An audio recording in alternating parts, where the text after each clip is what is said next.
Most people try to build relationships by getting something from others, but the most powerful connections come when you give purely to give. I'm Brian Ford. Welcome to Self-Improvement Daily. Recently, I picked up a book called Rich Relationships by Selena Soo. It was gifted to me at an event, and as someone who really values having strong relationships and has come to learn the further along I've gotten in my career that it really is about who you know, I was curious to see some of the recommendations. The book was a masterclass on building meaningful, authentic, strategic relationships. In a world where everyone is trying to get something from someone else, especially professionally, it was a really refreshing reminder that the fastest way to do good for yourself is to do good for others without expecting anything in return. As humans, we are hardwired for short-term reward. Evolutionarily, it was the most advantageous for us to take action in a way that improves our immediate situation because it best ensures our survival. But we know that this comes at the sacrifice of a greater long-term gain. This is just as true in our relationships.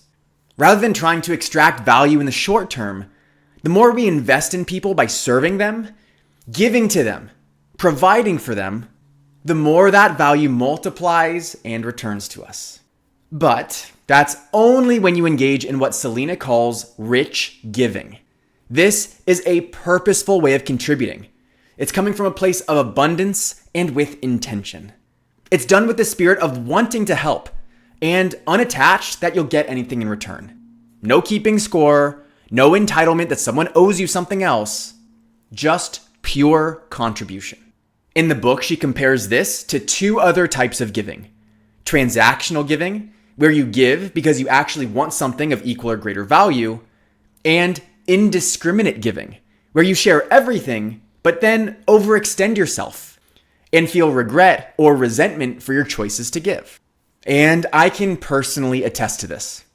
For a while, I was a transactional giver, not with bad intentions, but knowing that giving was a way to get.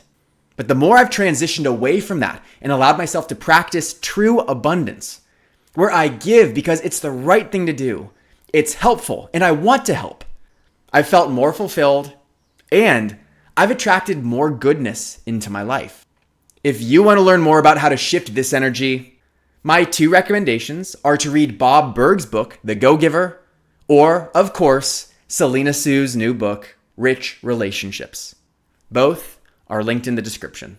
I'm Brian Ford, and you grew today.